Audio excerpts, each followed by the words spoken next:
दोस्तों, आप सबों के बीच एक बहुत ही रोचक कहानी लेके आया हूँ। एक बहुत ही कर्मचूस व्यापारी इंसान थे। वो दिन भर व्यापार ही करते थे। एक गांव से दूसरे गांव अनाज खरीद के गोदाम में इकट्ठा करते थे और उस अनाज को बेचते थे। एक दिन व्यापार करते करते बहुत थक गए। धूप बहुत तेज थी। एक गांव से दूसरे गांव जा रहे थे। बीच में आम का पेड़ झाड़ दिखा और वो धूप से बचने के लिए पेड़ के नीचे सो गए। और पेड़ के नीचे हवा अच्छी लगी, सो गए। सोने के बाद जब उनका आँख खुला दोस्तों, तो उन्होंने पेड़ के ऊपर देखा तो उनको एक आम दिखा। बहुत बढ़िया एक आम का फल दिखा। उन्होंने सोचा कि क्यों ना मैं इस आम को तोड़ लूँ और तोड़ के इसको लेके घर जाऊँगा, अपने बच्चे को दे दूँगा। वो पेड़ पर तो चढ़ गए। चढ़ने के बाद दोस्तों फिर उन्होंने उसके ऊपर देखा तो और एक दिख गया आम। बोले कि एक तो हो गया, एक ले लेता हूँ जो बीवी के लिए हो जाएगा। फिर और ऊपर चढ़ गए। दूसरा आम भी उन्होंने तोड़ लिया। उसके बाद देखे तो एक और आम दिखा, पका हुआ, बहुत सुंदर बड़ा सा। सोचे कि क्यों ना ये भी मैं तोड़ लूँ, बच्चा है, बीवी है, मैं हूँ, तीनों को एक एक हो जाएगा। बहुत बड़े भूल उन्होंने किया। बहुत पुताली ऊपर चढ़ गए और तीनों आम तो तोड़ लिए। अब उनसे नीचे उतरा ही नहीं जा रहा है। अब वो क्या करे, चढ़ने को तो चढ़ गए, उतर हो नहीं पा रहा है। तब उन्होंने दिमाग लगाया, बोला कि हे प्रभु, हे भगवान, मैं अगर नीचे उतर जाऊंगा, आप अगर नीचे उतार दोगे तो मैं आपका कथा सुनूंगा, मैं आपका पूजा करूंगा। जो इंसान लाइफ में कभी पूजा किया नहीं था, जो प्रभु को माना ही नहीं था, जैसे एक उल्लू जन्म लेकर के रात में ही दिखता है, उसको दिन में दिखता ही नहीं, और उससे आप बोलोगे कि सूरज कैसा होता है, वो क्या बताएगा। लेकिन उन्होंने इतना कर्मचूस व्यापारी थे कि लाइफ में कभी कथा पूजा सुने नहीं थे, लेकिन मजबूरी बस उन्होंने झूठा तसल्ली ऊपर वाले को दे के बोला, हे प्रभु, अगर मैं उतर जाऊंगा, उतार देंगे तो मैं आपका कथा सुनूंगा। भाई भगवान ने तो सुना। उन्होंने उतरना चालू किया। पहला स्टेप से दूसरा स्टेप पर जब आ गए तो बोले कि हे प्रभु, माफ़ करना, लेकिन अभी पूरा नीचे उतर जाना। दूसरा स्टेप आए, तीसरा स्टेप जब लास्ट आए, आज जब नीचे उतर गए तो उतरने के बाद बोले कि हे प्रभु, माफ़ करना, मैं कथा तो सुनूंगा लेकिन अपने हिसाब से सुनूंगा। अभी मैं इसके लिए देखता हूँ कैसा क्या करना होगा। चाहे माफ़ करो प्रभु, मैं नहीं सुनूंगा, कभी देखूंगा, इसके बारे में विचार करूंगा। वो वहाँ से निकल गया झूठी तसल्ली दे करके। आगे गया। आगे जा कर के नाव पे चढ़ा। नाव तो पलटी मार दी। नाव जब पलटी मारी दोस्तों, तो फिर से भगवान को याद करने लगा, डूबने लगा। बोला कि हे प्रभु, अगर इस बार निकाल देंगे तो मैं अवश्य ही आपका कथा सुनूंगा। प्रभु दोबारा भी उसका सुन लिए। सुनने के बाद निकल गया। निकलने के बाद वो आया। उसके बाद से वो सोचा कि मैं पूजा पाठ करूंगा, पंडित बुलाऊंगा, तो इसके लिए टाइम देना पड़ेगा, व्यापार हमारा रुक जाएगा।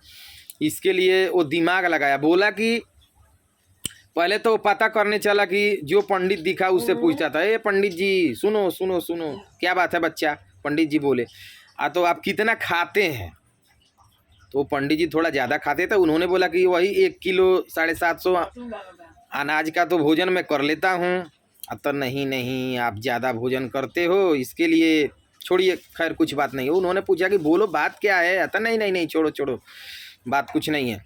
फिर कुछ दिन बीता। दूसरे पंडित कोई मिला रास्ते में।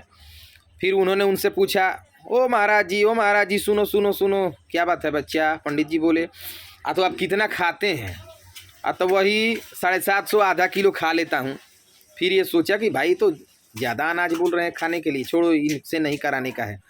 फिर तीसरे पंडित से पूछा। उन्होंने बोला कि वही आधा किलो 750। तो ये बोला कि भाई ये लो, इतना पंडित खा ही लेगा, दक्षिणा लेगा, तो फिर तो मेरा बहुत लॉस जाएगा।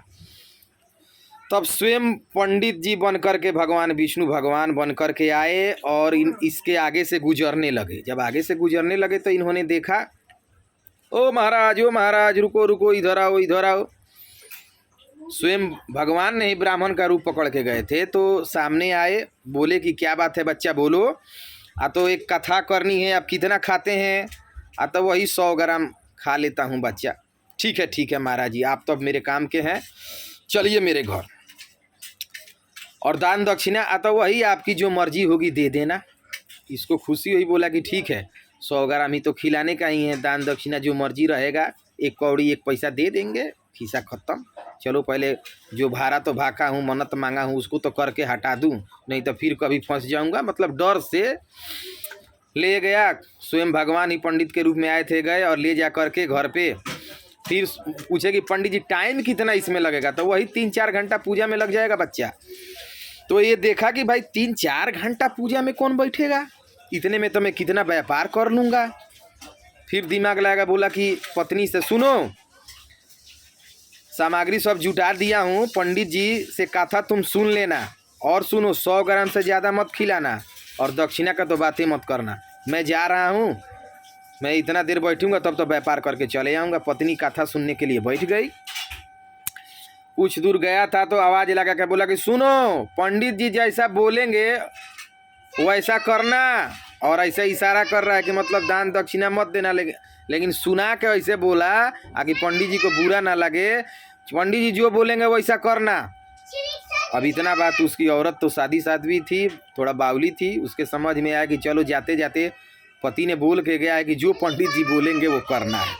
पंडित जी कथा उथा सुना दिए, बोले कि सुनो, दान दक्षिणा कराने का है, अन्न पानी भी होता है, तुम्हारे पति जी बहुत परेशान रहते, एक काम करो, तुम जितना दान करोगी उसके डबल तुमको ऊपर वाला देगा।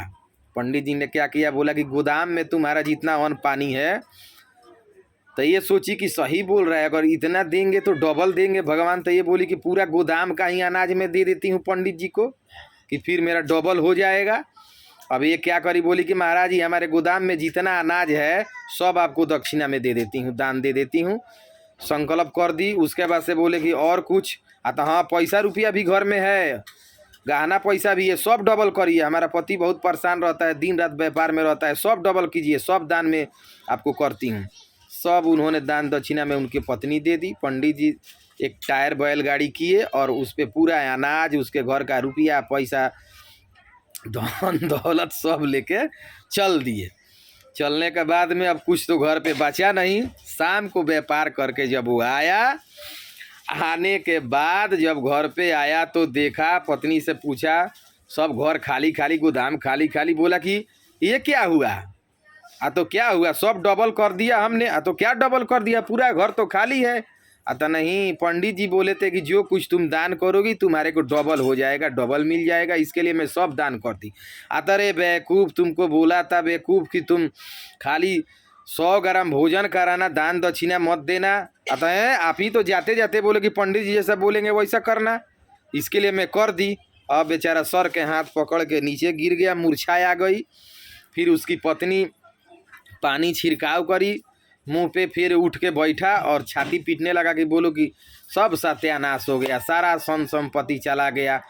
अब वो व्यापारी पंडित जी को ढूंढते ढूंढते ढूंढते दूसरे गांव तक गया। जाने के बाद तब तक पंडित जी ब्राह्मण के रूप में आए थे, उसके बगल वाले गांव के ब्राह्मण जो थे उनके रूप में आकर के फिर अपना रूप बदल के तो वो चले गए, लेकिन सब दान दक्षिणा उस ब्राह्मण के घर पे चला गया था।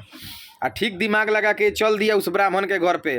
वो ब्राह्मण आया और अपने पत्नी से बोला कि सुनो, इतना सारा दान दक्षिणा लेके आया हूँ, लेकिन वो व्यापारी हमको जीने नहीं देगा, जिंदा गाड़ देगा। तो यूँ कैसे, तो उसका पूरा धन दौलत में लेके आ गया हूँ, ये सब कैसे हो गया मैं ही खुद नहीं जान पाया। तो पत्नी बोली कि आप टेंशन मत लो, मैं भी एक आचार्य की लड़की हूँ, पंडिताइन हूँ, आने दो, कैसे हमारे घर से वापस लेके जाएगा। वो तो उधर से चला है जोर कस के कि आज पंडित को ये कर दूंगा वो कर दूंगा। पंडिताइन बोली कि एक काम कीजिए पंडित जी, आप जाके घर में चादर ओढ़ के सो जाइए, उसको मैं दरवाजे पर बैठ जाती हूँ, उसको आने दीजिए, मैं उसका खबर कैसे लेती हूँ। पंडित जी चादर उधर ओढ़ के तेल सर पे लगा के और बिस्तर पे सो गए। पंडिताई दरवाजे पर दिमाग लगा के वही बैठ गई। जब ये घर तक पहुँचा, रे पंडिताइन, पंडित जी हैं, तब तक ये रोना स्टार्ट करी। यारी बोली कि अरे बाप रे बाप, आज हमार पंडित जी गए थे पता नहीं किसके यहाँ पूजा में, वो क्या खिला दिया है, जहर पिला दिया है, पंडित जी हमारा तो मर गए हैं, घर में बॉडी पड़ी है, वही मैं रो रही हूँ, मैं नहीं छोड़ने वाली हूँ। कौन उसको पूजा में जौहर पिलाया है खिलाया, मैं पता करवाऊंगी, उसको जान का फांसी करवाऊंगी। अब ये तो सोचा कि अरे बाप रे, पंडित जी तो हमारे यहाँ ही पूजा कराए हैं, ये गांव भी जान गया और मैं यहाँ तक पहुँच गया, ये भी जान गई, कैसे अब निवारण छुटकारा कहूँ। ये बोला कि ये भाई अब तो जान अपना ही बचाना मुश्किल पड़ गया, क्या करूँ। दिन भर का पार करके जो अंदर भी वो भी पैसा निकाल के पंडिताइन को दिया, बोला कि रो ये पैसा लो, पंडित जी का काम क्रिया अच्छा से कर देना और ये पैसा रखो और किसी से बोलना मत, नहीं तो बहुत बड़ा ही लफड़ा हो जाएगा ऐसे वैसे, और बॉडी इनका पोस्टमार्टम में जाएगी, चीर पार होने लगेगा। इसके लिए किसी को बोलना, ये लो पैसा और इनका दाह संस्कार से कर देना।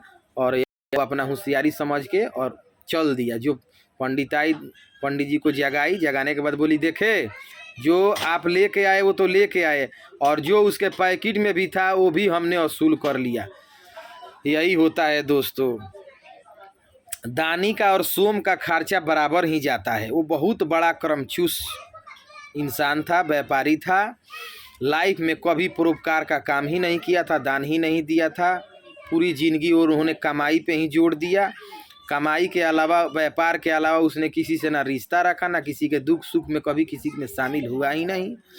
तो वही प्रभु का कृपा जब हो जाती है तो जो आना रहता है धन दौलत रुपया पैसा वो खुद चल के आता है, और नहीं तो जो जाना रहता है वो सेकेंड में ही निकाल लेते हैं और निकल जाता है। और इसमें जो भी गलत सही होगी त्रुटि होगी क्षमा करेंगे। और लाइक और शेयर कीजिए। बहुत सारे डिमांड आ रहे थे कि पंडित जी और दूसरा बनाइए, दूसरा कुछ कहानी बताइए, इसके लिए मैं आपको बता दिया। अब आप लोगों का काम है शेयर करना, लाइक करना, कमेंट करना। जय हिंद दोस्तों।